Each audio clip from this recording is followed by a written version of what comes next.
นอบน้อมเป่ากุลพระแก้วเจ้าดังสามประการอันมีพระพุทธพระธรรมพระสงฆ์กุลพ่อกุลแม่กุลครูบาอาจารย์กุลศีลธรรมกรรมฐานจงมาปกห่มรักษาครูบาอาจารย์พระเจ้าประสงค์ทุกรูปปกห่มรักษาป่ออกไม่ออกศรัทธาตั้นสาธุชนคนดีผู้สนใจใฝ่ในธรรมทุกท่านขอถวายความเคารพแสดงความนับถือพระมหาเถระพระเถรานุเถระเจ้าคณะพระสังฆาธิการครูบาอาจารย์ที่เปิดวิทยุฟังอยู่ที่วัดที่ว่าเวลานี้บ่ว่าจะเป็นหลวงป่อหลวงลุงตุลุงตุปี่ตุน้องเปื้อนสหธรรมพระสงฆ์ทั้งหลายจุตนจุองค์ขอถวายความเคารพแสดงความนับถือขออนุโมทนากับสถานีวิทยุทุกคลื่นทุกที่ทุกแห่งที่เปิดสัญญาณรับเอารายการนี้ไปสู่ผู้ฟังทางบ้านบ่ว่าไกลว่าใกล้อยู่ที่ไหนก็รับฟังกันได้เจริญพรญาติโยมท่านสาธุชนคนดีพ่อแม่พี่น้องพ่ออุ้ยแม่อุ้ยนักศีลนักบุญเท่าแก่น้อยใจยิ่งทั้งหลายทุกท่านได้เวลาแล้วเนอได้เวลาแล้วถึงเวลาแล้วได้เวลาสำหรับการรับฟังธรรมะอันเป็นสาระประโยชน์ทางด้านพระพุทธศาสนาน้ำธรรมคำสอนขององค์สมเด็จพระชินวรสัมมาสัมพุทธเจ้าได้มาปะมาพบมามาเล่าสู่บรรดาพ่อแม่พี่น้องป่อออกไม่ออกศรัทธาท่านสาธุชนคนดีทั้งหลายแล้วไผที่ยังบ่ลุกเตื้อก็เกียมตัวลุกมาได้แล้วเนอะเกียมตัวลุกมาได้แล้วหลับลุกเจ้ากินพักดังป่ายหลับลุกขวายกินพักดังเก้าลุกเจ้าได้หลายลุกขวายได้น้อยหลับลุกเจ้าเป็นเจ้าทั้งหลายหลับลุกขวายปาเฮือลูกหลานเป็นนี่เป็นข้าเนอตื่นมาเฮียเนอลุกมาเฮียเนอลุกเนอลุกเนอลุกลุกลุกลุกตื่นตื่นตื่นตื่นตื่นตื่นได้แล้วลุกได้แล้วญาติโยมท่านทั้งหลายลุกเจ้าตื่นตัวเจ้าบัวกาบอาหันเนื่องนาพังพร้อมลุกขวายบอดตันหนตางกีดก้อมก้าตัวบอดต้อมปุ่นอาย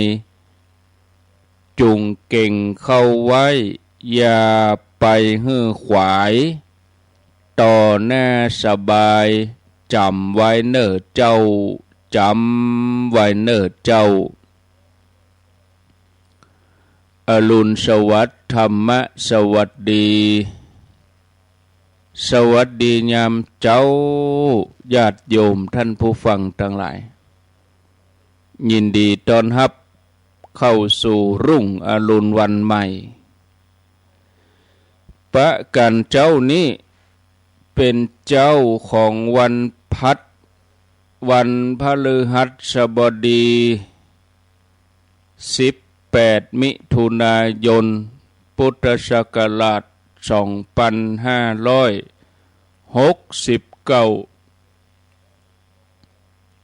วันนี้เป็นวันเดือน10เหนือ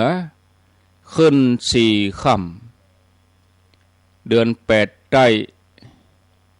วันนี้ขึ้น4ค่ำพร่ำว่าเป็นวันพฤหัสบดีมาปะกันในรายการเสียงธรรมแสงอรุณรายการเสียงธรรมแสงอรุณดำเนินรายการโดยอาตมภาพพระครูอภิวัฒนวิกรมวัดปากตังเจริญตำบลดอยหล่ออำเภอดอยหล่อจังหวัดเชียงใหม่เป็นผู้รับผิดชอบดำเนินรายการเพิ่กรรมเดียวบาดายก็เข้าสู่สัปดาห์กลางเดือนมิถุนายนแล้วเดือนมิถุนายนนี่มีอยู่30วันเดือนมิถุนายนมี30วันวันนี้วันที่18เหลือเวลาแถม12วันเหลือเวลาแถม12วันก็จะหมดเสี่ยงเดือนมิถุนายนเดือนมิถุนายนนี่มี30วันแล้วก็เป็นเดือนที่6ของปีเดือนที่6ของปีนี่ก็คือกลางปีหนึ่งมี12เดือนเดือนนี้เดือนที่6ก็เข้าสู่กลางปีสัปดาห์นี้ก็เป็นสัปดาห์กลางเดือนญาติโยมท่านทั้งหลายเผอกำเดียวบ่ได้เวลาจากวันเป็นสัปดาห์จากสัปดาห์เป็นเดือนจากเดือนเป็นปีเผอแป๊บเดียวศรัทธาญาติโยมก็จะหมดจะเสี่ยงไปละเดือนมิถุนายนนี้เฮาเกิดว่า12วันไปตั้งหน้านี่แหมเมินอีนะบ่เมินนะญาติโยมมาเกิดถึง17วันที่ผ่านมานี่ก็มันไปเมินติ่นไหนเผอกำเดียวผ่านไป17วันเฮาบ่ต้องไปอ่านละแถม12วันไปทางหน้าก็แสดงว่าเวลาก็บ่เมินญาติโยมถ้า12วันนี่ก็2อาทิตย์นะครับเนาะวันเวลาก็เคลื่อนไปตามวัฏจักรแห่งโลกก็หมุนไปตามเวลาของเปิ้นตะวันขึ้นแล้วก็ตกไปแล้วก็ออกหมุนเวียนกันอยู่นี่ตั้งแต่เฮาบ่เกิดมาละถึงแม้เฮาจะจากโลกนี้ไปวัฏจักรแห่งเวลาก็ยังเปลี่ยนแปลงหมุนเวียนกันไปอย่างนี้ตลอดบ่ฮู้กี่ร้อยกี่พันปีหมุนเวียนกันไปอยู่อย่างนี้ชีวิตของมนุษย์เฮาและสรรพสัตว์ทั้งหลายก็จะต้องอยู่ภายใต้กฎแห่งธรรมชาติเกิดขึ้นตั้งอยู่ที่สุดก็ดับไปมีเมื่อเช้ามีเมื่อตอนแล้วก็มีเมื่อแลงมีเมื่อคืนมีเมื่อวันมีสุขมีทุกข์มีร้อนมีหนาวมีเย็นมีร้อนเนาะตราบใดที่ยังอยู่บนโลกใบนี้ก็จะต้องยอมรับสภาพบอกว่าอันยังจะเกิดขึ้น แต่ว่ารายการธรรมะที่ญาติโยมเขาฟังนี่ก็ยังมีอยู่เหมือนเดิมยังคงอยู่เหมือนเดิมบ่เปลี่ยนแปลงถ้าว่าอินเทอร์เน็ตดี ไฟฟ้าบดับผู้จัดรายการบติดธุระอีนะประจวบเหมาะหลายอย่างเขาก็ได้ยินได้ฟังกันบางวันก็อินเทอร์เน็ตบดีบางวันก็คอมพิวเตอร์อุปกรณ์บ่เอื้ออำนวยบางวันก็ไฟฟ้าดับกระแสไฟฟ้ามันตกบางวันผู้จัดรายการก็บ่สะดวกติดธุระเมื่อยไข้ผ่องกาเดินทางไกลต้องไปธุระต้องไปศาสนกิจประจวบเหมาะกับเวลาที่ตรงกับการจัดรายการญาติโยมท่านหลายก็บ่ได้ยินได้ฟังก็บ่ได้ยินเสียงบางตนก็มีปัญหาในเรื่องของสุขภาพ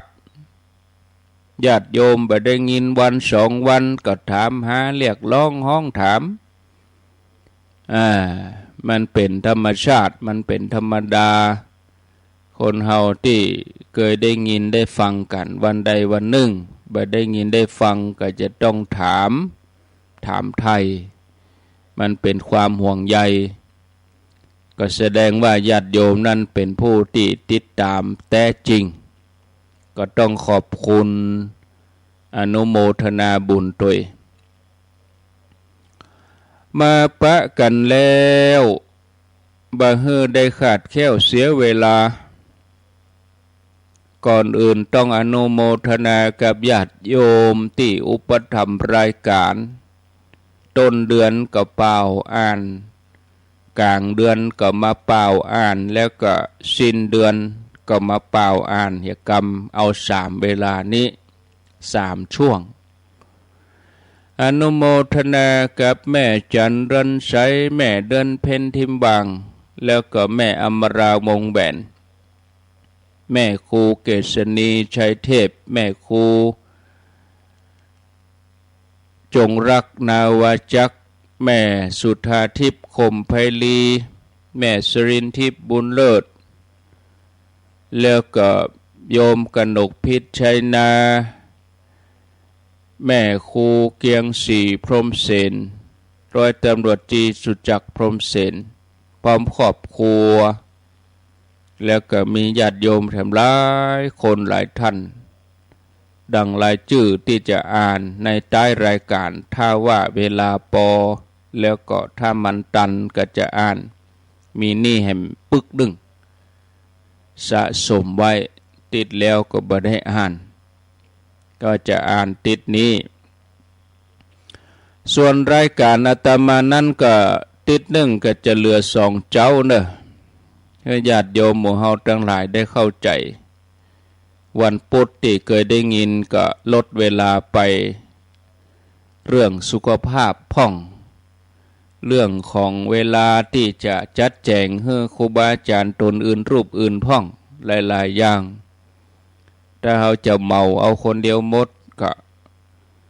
ครูบาอาจารย์รูปอื่นตนอื่นเปิ้นก็บ่ได้จัดปกตินี่จันทร์พุธพัดตี5 ถึง 6 โมงก็เปลี่ยนแปลงวันจันทร์เหมือนเดิมตี5 ถึง 6 โมงส่วนวันพุธนี่ก็ปรับเวลาวันพุธตี3 ถึงตี5เป็นท่านสาธิตธีระปัญโยสถาบันธรรมภิวัตรตี5 ถึง 6 โมงก็เป็นท่านธนอัตรัตนสิริวัดหริกาลาม6 โมงถึง 7 โมงก็เป็นหลวงปู่พระครูปฏิภาณธรรมทินหลวงปู่ก็จะมีวันพุธแล้วก็ปุ้นวันเสาร์วันทำกรรมส่วนวันพัดนี่ก็มี6 โมงถึง 7 โมงต่ออาตมาวันพัดเดียวอาตมาจบก็เป็นรายการหลวงปู่พระครูปฏิภาณธรรมทินรายการก่อนหน้าอาตมาตะกี้กะตุลุงยองสัพเพเหระปกิณกะใกล้แจ้งหลายท่านที่ถามหาตุลุงไปไหนก็เพิ่นมีการเนาะต้องไปช่วยงานนอนช่วยงานจะไปปิกก็ลำบากคนขับรถคนขับคนส่งลำบาก มันถึงยากเตะกับรถหับส่งนี่ก็เลยตัดปัญหาไปช่วยงานที่ไหนก็ไปนอนพักแรมที่วัดนั้นวัดนี้งานประเพณีส่งน้ำก็เข้าเดือน10ก็คงจะเริ่มเสี่ยงไปละญาติโยมงานประเพณีจะนักเดือน9เดือน8นี่นักเตะเดือนนี้เดือน10ออกมาก็เริ่มจะบ่ค่อยมีแล้วก็เบาไปพ่องละดังนี้ก็มุ่งเข้าสู่หล่อเตียนตานเตียนเข้าวาสาแล้วกันเนาะก็จะไปลืมเนอวันฮือนี่แล้วนะญาติโยมวันที่19วันพุกวันที่20กิจกรรมหล่อเตียนปีที่19ของหมู่เฮาขึ้นสีขาวทำกันมา19ปีบ่ใช่สักเล็กสักน้อยเป็นคนนี่ก็เป็นหนุ่มเป็นสาวแล้วเนาะ19ปีนี่นะไผที่เคยเนี่ยเคยทำเคยไปร่วมกันบางคนร่วมตลอด19ปีแล้วอะตั้งแต่เริ่มปีแรกปักทางเจริญปีที่2ปักทางเจริญปีที่3ปักทางเจริญ3ปีแรกนี่รอที่ปักทางเจริญแบบเตียนเบ้าเตียนก็ยังบ่ลงตัวลงที่คิดค้นวิธีสัปปะเอาอันหยังมาเป็นแบบเตียนน้ำเตียนไหลย้อยปดโตล้นออกก็มีไหลย้อยออกข้างบึ้งออกก็มีแกะออกมาเตียนงอก็ง่องบางงามบดี ก็ปรับปรุงกันไปกุปีจนลงตัวจนเข้าตี้เนาะเจิญจวนเนอะวันที่20ไปรอที่ไหนรอที่สถาบันธรรมาภิวัตรตำบลซบเตินอำเภอแม่เมาะจังหวัดลำปางที่เอวที่แหวงก็มีเนอญาติโยมพิธีหล่อเตียนนี่มี9 โมงเฮาก็จะไปสัก10 โมงก็ตันเพราะว่าเปิ้นมี2 เวลาเจ้าไปก่อนก็รอก่อนไผไปถึงมาตอนก็ไปรอมาตอนไหลหาคนที่เปิ้นอยู่ไกลบัดตันไปกินข้าวตอนบัดตันไปถวายเพลก็ไปรอบ่ายโมงได้บ่มีปัญหาไหลหาศรัทธาที่เปิ้นอยู่ไกลบางทีเปิ้นติดธุระที่นั่นที่นี่ไผจะไปวันนี้ก็ได้บ่สะดวกวันที่20คนนักคนหลายบ่สะดวกมีเวลาก็รวมกลุ่มกันให้ลูกให้หลานไปส่งกลัวว่าวันที่20บ่ดูตั้งอู้จาสนทนากับครูบาอาจารย์บ่ดูตั้งเอี่ยวเดินไปตามวัดบ่ดูตั้งสนทนาก็ปากันไปวันนี้ก็ได้ไปกินไปทานอันนี้ไปทานขัวกินไปทานวันนี้เป็นข้าวสุกของกินก็ดีข้าวสารก็ดีเปิ้นจะเอาไว้เลี้ยงคนหลายถ้าเกิดใจได้เฮาก็เอาไปวันนี้คนหลายนี่มันธรรมดาจะเฮือมาคนนั้นคนนี้มันก็บ่จ้างจะว่าหมู่ศรัทธาเฮาต้องเข้าใจเวลามีงานเนี่ยจะให้ครูบาอาจารย์ไปคนนั้นคนนี้มันบ่ใจเวลาเปิ้นต้องไปทำงานอย่างอื่นเดินไปเดินมาศรัทธาก็ใครฮื้อตัวยมนเนี่ยถ้าใครตัวยก็ต้องไปก่อนงานมันดูต่างดีเนาะจะเอาเมินอย่างใดก็ได้ห่อข้าวตอนไปกินปุ้นก็ได้วันพุกก็ได้เป็นวันดาหมู่ตั้งหลายญาติโยมเฮาโดยเฉพาะพี่น้องลำปางเป็นเจ้าภาพไปช่วยกันเนอไปดาครัวตกแต่งครัวดาตานของกินของว่าสถานที่ต่างๆก็เข้าที่ไปกำน้อย ก็ต้องใจกำลังญาติโยมทางหมู่ลำปางเฮาอยู่กะอยู่หิมได้ยินสถานีวิทยุบรรพตสถิตเนี่ยโอ้ฟังกันม่วนนะฟังครูบาอาจารย์คือกำลังใจเนิดแต่มันเป็นเพียงแค่ออกอากาศมันเป็นเพียงแค่การโทรเขาจะแสดงออกอย่างใดก็ไปถึงที่ถ้าพอจะมีเวลาพอจะไปได้อันนั้นกำลังใจเต๊ะช่วงมีการมีงานวันเกียมวันหยังนี่ไปช่วยกันใจว่าฟังก็ฟังแต่เนอโทรไปม่วนติดตามตลอดเนอคือกำลังใจเนออันได้รับทราบแต่เขาจะแสดงออกอย่างใดก็แสดงออกตอนที่ครูบาอาจารย์เปิ้นมีงานบัดเจพ่อวันนี้นะญาติโยมวันอื่นๆตัววัดอื่นๆตัวที่อื่นๆตัวตนอื่นๆตัวเขาก็ไปปากันไปได้หันหน้าหันตาครูบาอาจารย์ก็เหมือนกันลูกพระจัดรายการที่อยู่ร่วมกันได้หันหน้าหันตาก็มันจื่นขึ้นมามีกำลังใจขึ้นมารู้สึกว่าบาโดดเดียวได้ครูบาอาจารย์กับบาละทอดทิ้งซึ่งกันและกันเป็นกำลังใจกันวันก่อนก็ปากันไปวันที่15ถึงครูบาอาจารย์หลวงปู่หลวงลุงพระเทนเน้นน้อยช่วยกันย้ายเต็นท์ก็ดีเก็บสถานที่ก็ดีพิจารณาตามความเหมาะสมของแต่ละตนแต่ละองค์จนทำให้สถานที่ลงตัวเรียบร้อยลุล่วงเป็นที่น่าอนุโมทนาในน้ำใจครูบาอาจารย์อันนั้นญาติโยมตั้งหลายกับวันที่20เอาไปร่วมกันที่เอวที่แหวงก็มีปุ่นเปิ้นมีส่วนอุยงานส่วนอุทยานปุ่นสถานที่จุดชมวิวที่เมืองแม่เมาะปุ่นอาตมาเข้าไปพอละอันเนี้ยเป็นที่พักผ่อนศรัทธาถ้าเฮาลุกจากสถาบันธรรมาภิวัตน์เฮาไปก็ขึ้นไปบนดอยพุ่นเลยเป็นที่จุดชมวิวเนอะมีสระบัวมีที่ชมวิวมีที่เอวที่หยังก็เป็นที่พักผ่อนหย่อนใจใครจะไปกับ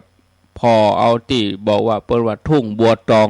แต่ว่ายังมีบัวตองนั่นฮะดอกบัวตองนี่จะมีพฤศจิกาธันวา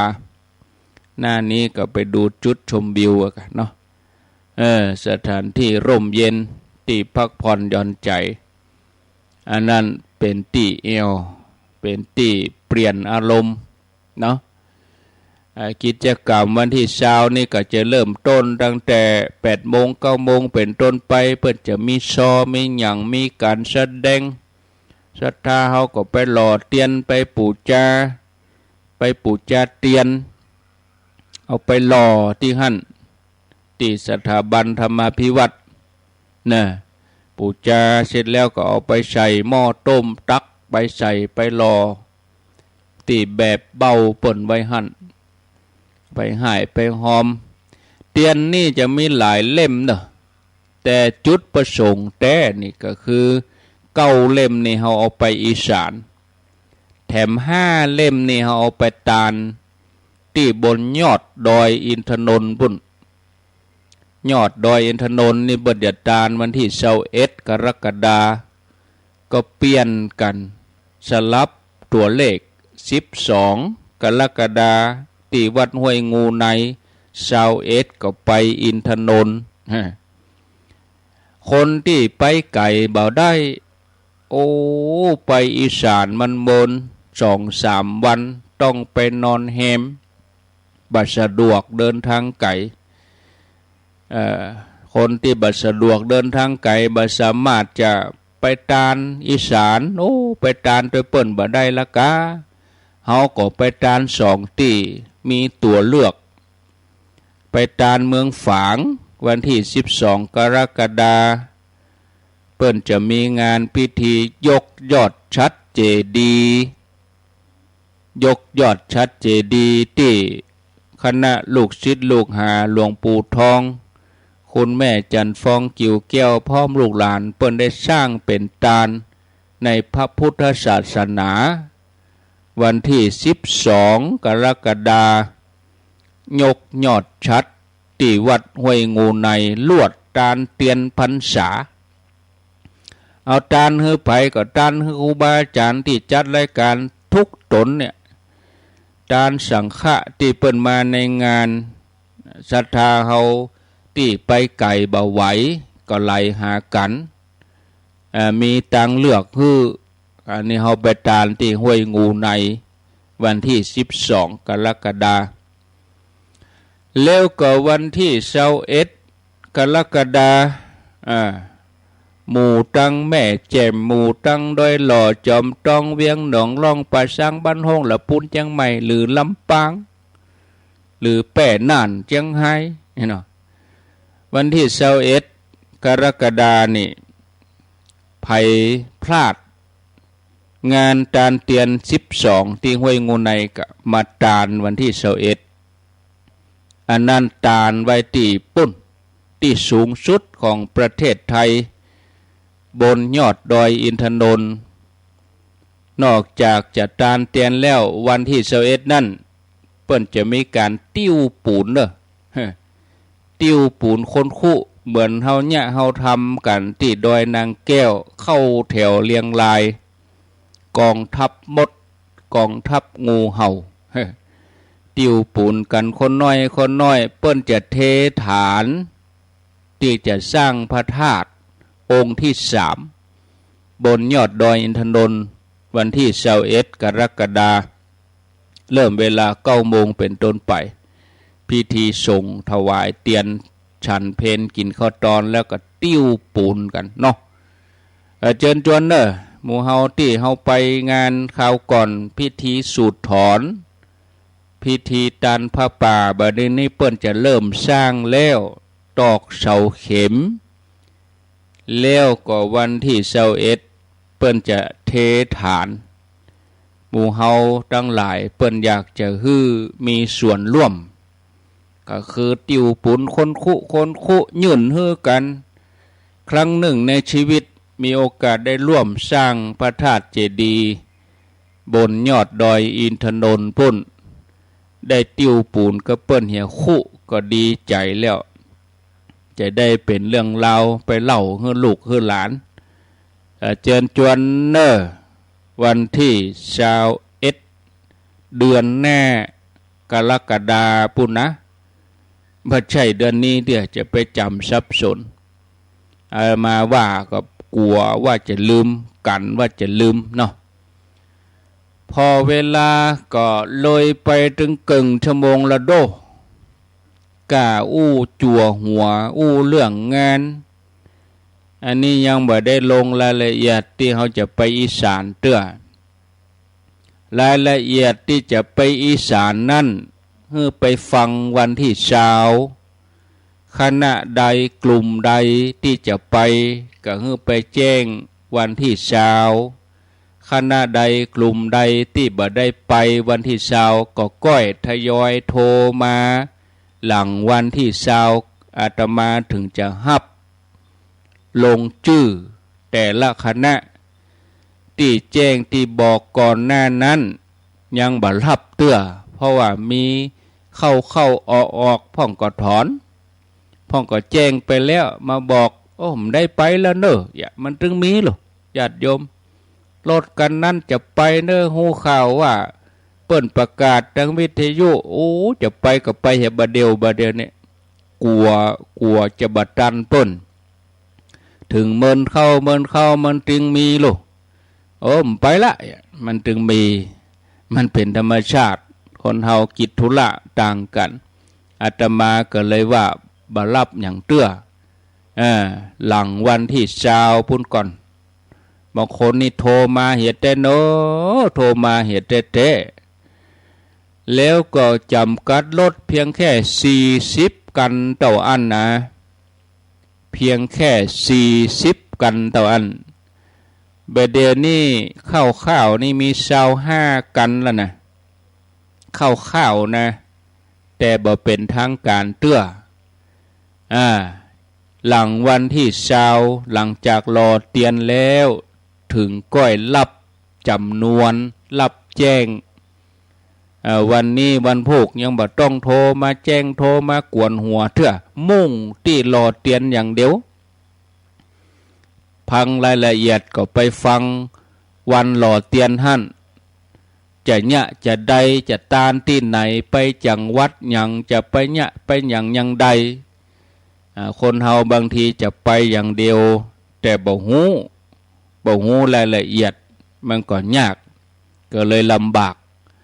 แต่เฮาไปงานนั้นอู้กันก็ฮู้กันถึงงานเมื่อฮู้กันถึงงานแล้วก็จะมาอู้ต่อในรายการวิทยุแถมเอียกะช่วงนี้เฮามุ่งไปที่รอเตียนอย่างเดียวก่อนอันเรื่องตาลนี่เฮาอู้เตื้อที่เฮาจะไป14 15 16วันเวลานี่ลงตัวละสถานที่ลงตัวละแต่รายละเอียดบางคนก็ถามการลดเท่าใดอาตมาก็ตอบบ่ได้อาตมาบอกว่าบ่ตอบเตื้อการลดนี่นะมันขึ้นอยู่กับพื้นที่ไก่ใกล้มันเหมือนกันรถบางกันเอาตัวอันรถบางกันเอาตัวอีกเขาจะไปว่าเหมือนกันมันบ่เหมือนกันนะพ่องก็อยู่ฝางพ่องก็อยู่เชียงไฮ้พ่องก็อยู่ลำปางเสื้อตัวเดียวจะให้ใส่เหมือนกันหมดมันเป็นไปบ่ได้มันก็แตกต่างกันไปลดลั่นกันไปเพิ่มเติมกันไปกันแล้วแต่ตกลงกับรถคนเดียวแต่ว่าที่เขาจะเอามารวมกองกลางนั่นก็ต้องมีรายละเอียดจะใดเขาก็ต้องไปแจ้งกันหลังจากเตียนแล้วรอแล้วเตียนยังมีในบ่ฮู้เตื้อเนาะนั่นก็คือเข้าใจกันตามนี้เนอญาติโยมเอาแล้วมาปะกันก็พอเวลาจะหมดละนี่ ตามลักนี่เข้ารายการเกิงชั่วโมงอู้ธรรมะเสร็จแล้วแหมเกิงชั่วโมงหรือว่า20 นาทีสุดท้ายนี่จะเปิดสายให้ศรัทธาญาติโยมเปิ้นโทรมาอาตมาระยะหลังนี่ก็บร่ำที่จะเปิดสายก็อยากจะให้เวลากับสถานีนักญาติโยมเองก็บ่ต้องไปน้อยใจโทรหาตนอื่นเอาเนอะรูปอื่นตนอื่นเปิ้นจึงมีโอกาสเปิดเวลาให้ศรัทธาก็โทรหา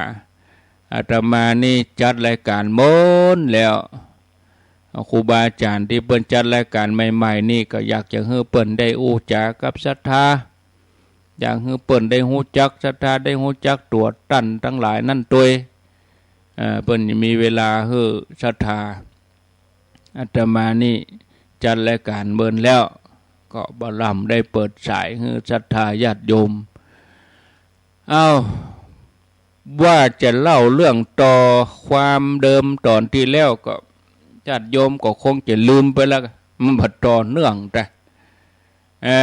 บ่ต่อเนื่องก็บ่เป็นหยังเอาไว้เที่ยวใหม่รอบหน้านี่จะเป็นวันที่22นี่ก็ยังบ่แน่ใจเด้อนะวันที่20หล่อเตียน21ไปแม่แจ่ม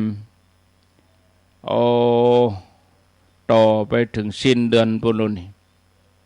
บึดก็มีงานเขาดำอยู่นะแล้ววันที่19นั่นก็จะได้ไปนอนแม่เหมาะแม่งายไปสืบชะตาพระนาน74วัด7ลิ้นฉันเพลแล้วก็จะออกไปทางวังเหนือปุ่นแล้วก็เข้าไปลำปางพดไปแม่เหมาะพุ่นชีวิตคือการเดินทางแต่ญาติโยมแต่ความสุขที่เกิดจากการได้ฝึกฝนอบรมจิตใจเปิ้นห้องว่าเป็นนิรามิสุขนิรามิสุขก็คือสุขที่บ่ต้องไปอิงอาศัยวัตถุคำว่านิรามิสุขนี่นะสุขจากการที่เฮาอยู่คนเดียวเฮาอยู่กับการพิจารณาอย่างมีสติพิจารณาลมหายใจ บ่ต้องอย่างญาติโยมบ่ต้องเอาอื่นไก่พิจารณาตัวเฮาเนี่ยตัวเฮาตั้งแต่น้อยแต่หนุ่มมาจนถึงวัยรุ่นมาจนถึงวัยทำงานบัดเดี๋ยวนี้เฮาชราเฮาพิจารณาตัวนี้เฮาหันความเกิดดับหันสังสารวัฏหันอนิจจังทุกขังอนัตตามันต้องอาศัยวัตถุแต่ถ้าความสุขที่อาศัยวัตถุนี่บางทีวัตถุมันเสื่อมไปมันแตกไปมันก็ขาดไปละความสุขความสุขที่บ่ต้องอิงอาศัยวัตถุนี่เป็นสิ่งที่เฮาทั้งหลายต่างก็แสวงหาเสาะหากันนะ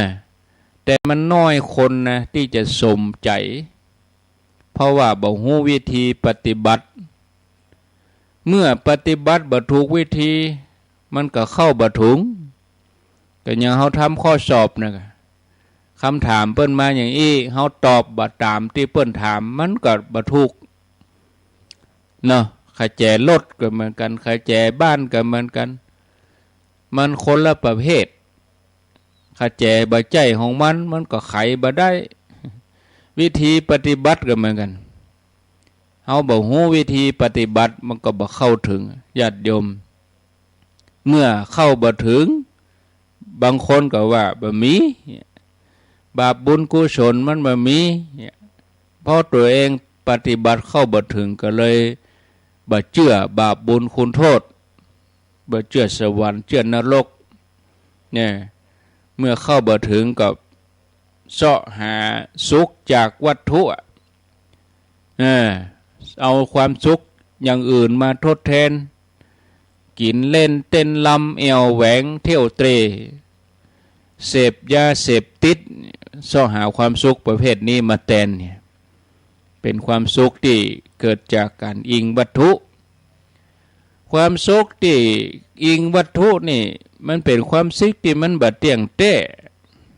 เป็นความสุขที่คับแคบมันมีขอบเขตจำกัดเมื่อแสวงหาสิ่งนี้มาได้เมื่อได้แล้วก็จะต้องแสวงหาสิ่งอื่นๆมาทดแทนแถมมาเพิ่มเติมแต่มันบ่ฮู้จักพอบ่มีความเข้าใจคำว่าพอดีพอใจ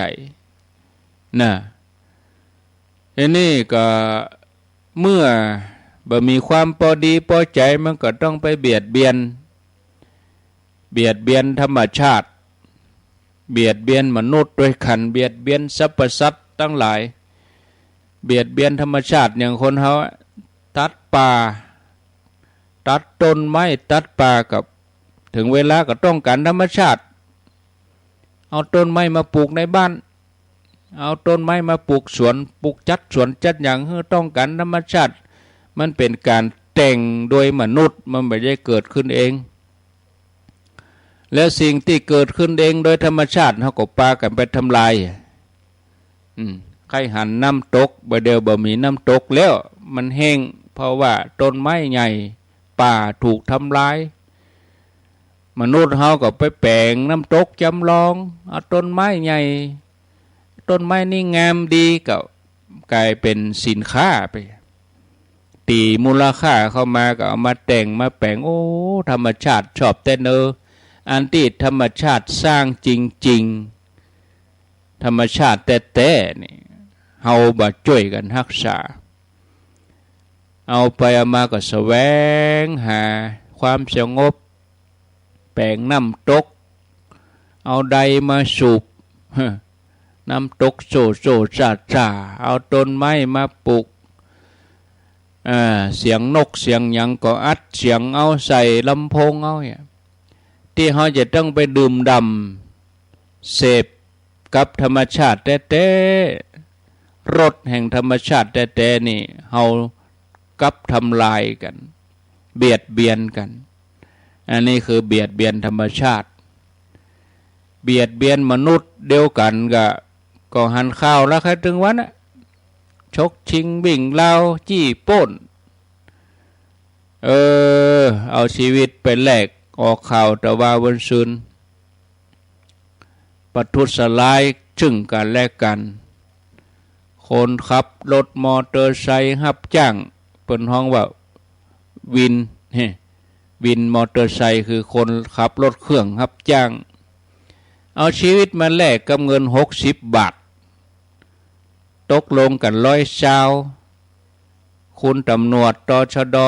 ก็ต่อลง60บ่พอใจมีเรื่องกันบุบหัวตีตากันอันนั้นพอใจก็จกปืนมายิงชีวิตต่างคนก็ต่างมี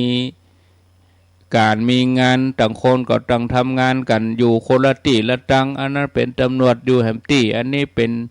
คนขับรถเครื่องรับจ้างก็อยู่แหมที่ก็รับจ้างส่งคนมากี่รายแล้ว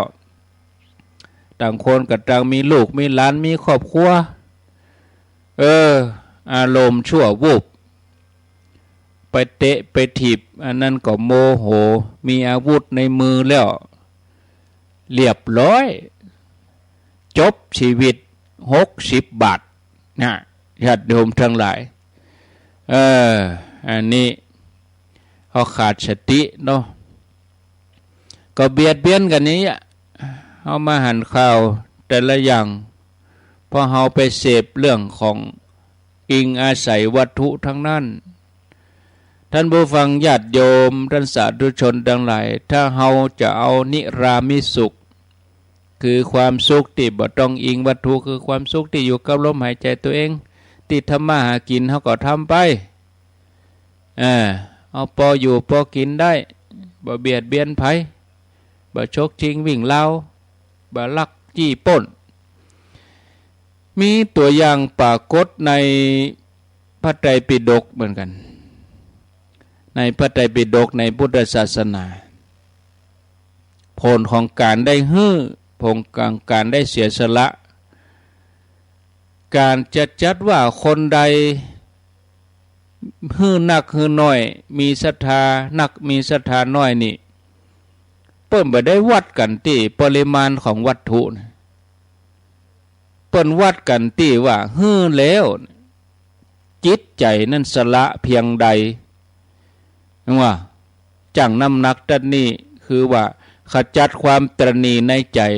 ได้นักออกได้ออกนักเท่าใดบางคนไปแล้วก็ยังมัจฉริยะ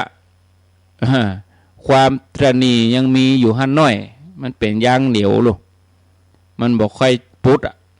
ตัวเนี่ยใจตัวเนี่ยแล้วก็บาสละตานแล้วบาแล้วมันก็ทำให้ใจตัวเองนั่นยังติดขัดบทเต็มที่เต็มกำลังบอกว่าของนั่นจะนักจะน้อยยังไงบ่ใจเอาไปวัดกันว่าค่านักกว่าคนนั้นน้อยกว่าคนนี้ถ้าเขาจะเอาตัวนี้มาวัดถ้าคนกึดจะอีกแสดงว่ามีตรีนีในใจอยู่เพราะไปข่มคนอื่นฉันนักกว่าป่นฉันต้องได้นั่งตั้งหน้ามนุษย์เฮาเนาะญาติโยมทั้งหลายมันอย่างล้ำเหลือเนี่ยมันเป็นที่ใจว่าเฮาขจัดออกนักได้เท่าใดเอาตัวสนิมเนี่ยเฮากระเทาะมันออกได้ก็ความตระหนี่นี่คือมันลุดหล่อนออกไปจากใจได้นักน้อยเท่าใดถ้าเฮาสามารถขจัดความตระหนี่ได้นักกุศลมันก็เกิดเพราะว่ามันได้ช่องมันสะอาดแล้วลูกเนี่ยเฮาจะนั่งจะเพี้ยวเฮายังเอามือเข้าปัดเอาผ้าเข้าเจ็ดมันบ่สะอาดเฮาก็บ่นั่งว่าตัวเฮาก็เหมือนกันญาติโยมในใจเฮาเนี่ยถ้าเฮาสามารถขจัดความตระหนี่ที่เหนียวที่มันเป็นอย่างเหนียวออกไปกุศลกรรมทำดีๆสิ่งดีๆเปิ้นก็ได้ช่องเข้ามาเมื่อได้ช่องก็สามารถดึงดูดความดีเข้ามาแต่ถ้าว่าเฮาบ่จัดเอาตระหนี่ที่เหนียวออกไปแล้วก็ยังมีความตระหนี่ที่เหนียวมีความห่วง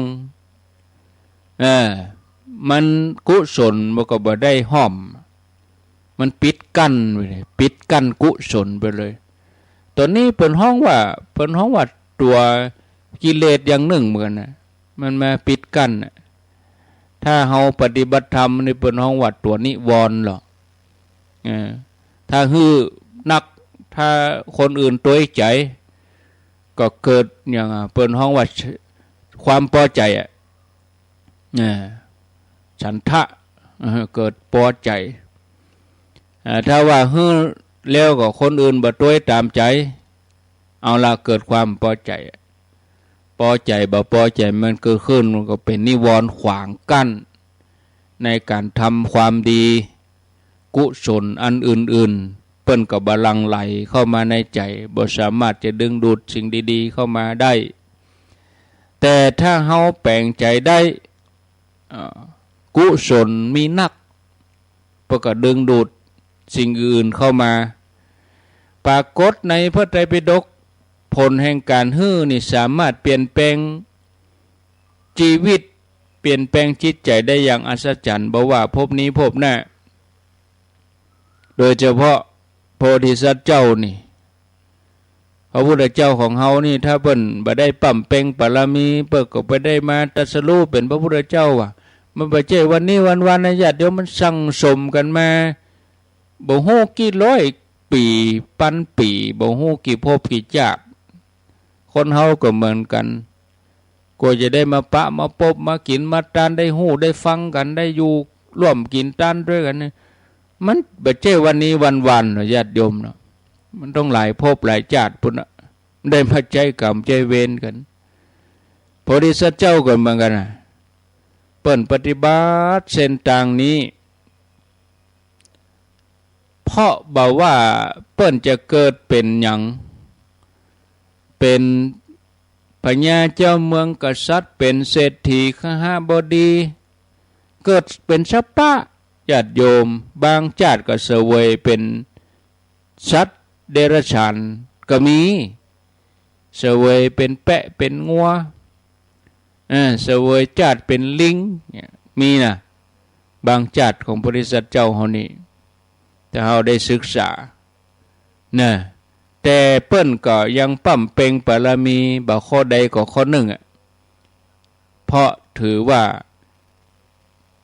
การได้เกิดมาแล้วนะอย่างน้อยก็ได้สร้างประโยชน์ให้เกิดแก่สังคมโลกบ่เสียเวลาเนี่ย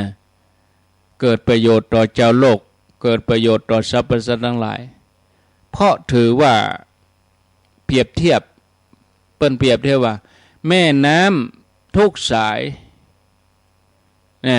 ก่อให้เกิดประโยชน์แต่เจ้าโลกก่อให้เกิดประโยชน์แก่สรรพสัตว์ได้อาบได้กินได้ดื่มให้ความชุ่มชื่นแก่แผ่นดินต้นไม้ได้เปิ่งได้อาศัยต้นไม้นี่บ่ได้กินดอกกินหน่วยตัวเองแต่มีไว้เพื่อให้สัตว์ได้อาศัยได้อยู่ห่มอยู่เงา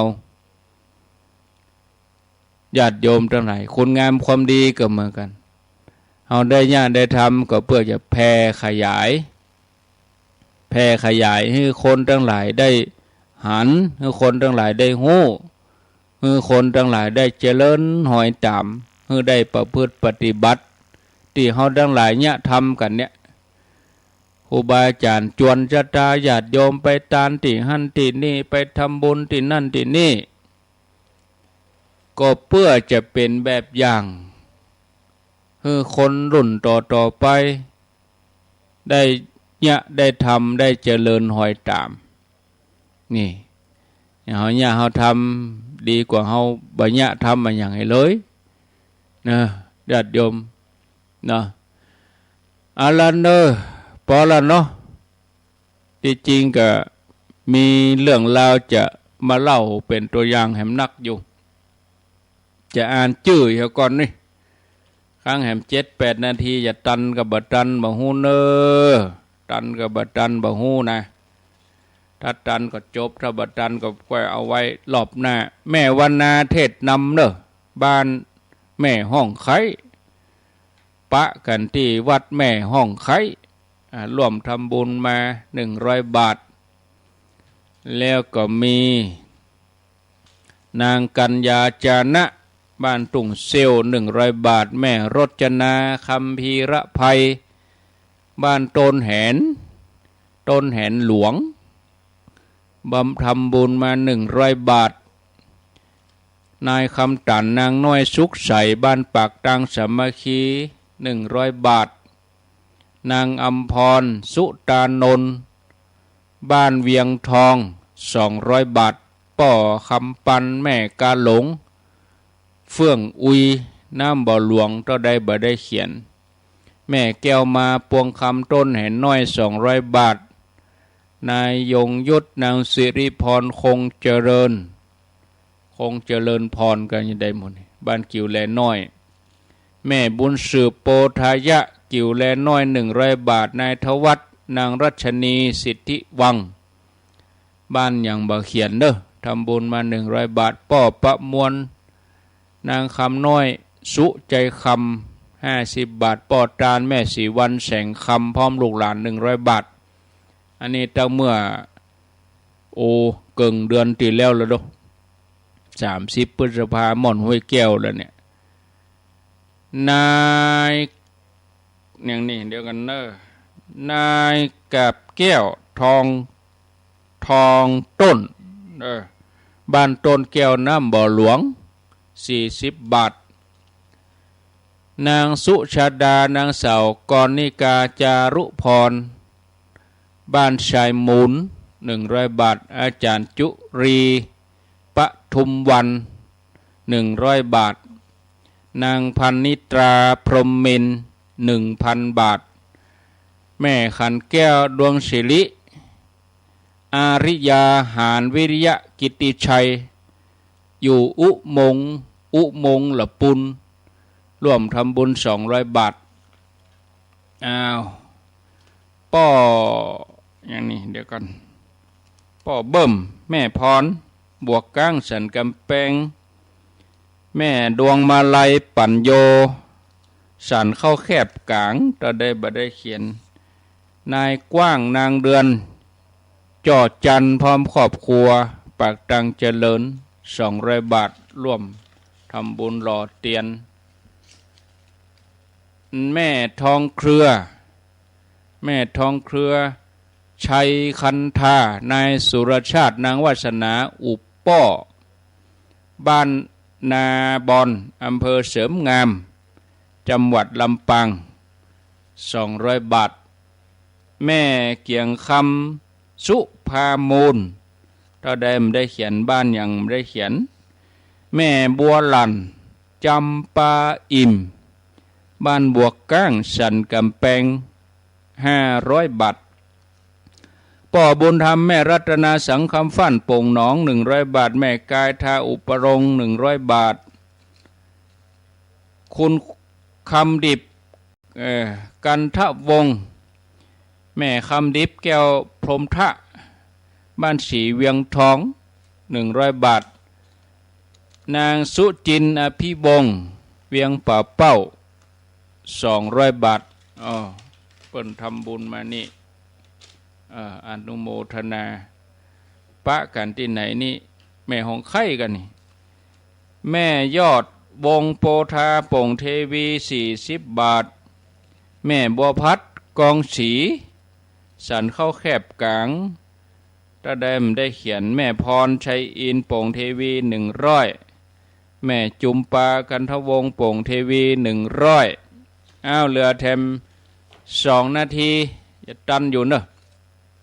นางสาวปะภาพรสุวรรณแม่แก้ดน้อย200 บาทเจมวยตลาดแม่แก้ดเจมวยสันทราย500 บาทแม่พวงทองมหาวงบวกก้างสันกำแพง100 บาทศรัทธาบ้านบวกก้างสันกำแพง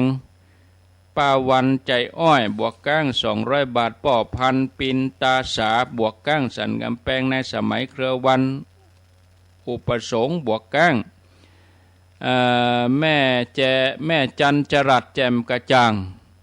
100 บาทป่อเมืองแม่พรแหล่งอุโมงค์บวกก้างสันกำแพงแม่หลวงบัวจินแม่หลวงน้อยชมพูแก้วบวกก้างสันกำแพงป่อพิบูลแม่ฟองจัน บวกก้างสันกำแพงเปิ้นไม่ได้เขียนจำนวนมาเนาะแม่พิมพันธ์อุปชัยบวกก้างอันนี้ตั้งแต่ประเพณีโดยน้อยแล้วด8 เป่งแล้วดตั้งแต่8 เป่งล่ะไปเดือน9 เดือน10ปะโตกล้ามาอ่านให้เปิ้นไปเดียวแม่ซุ่มอนุวงศ์บวกก้างสันกำแพง500 บาทปรนองแม่แก้วพาแก้วชยา2 แคว200 บาทศรัทธาศพเตี้ยแม่บุญปั่นทิพยะนำทีมมานางสาวประภาพรชุวรรณแม่แกดน้อยป่อบุญเรืองแม่คำน้อยอ่อนใจแม่นันสมบูรณ์บ้านห้วยฮี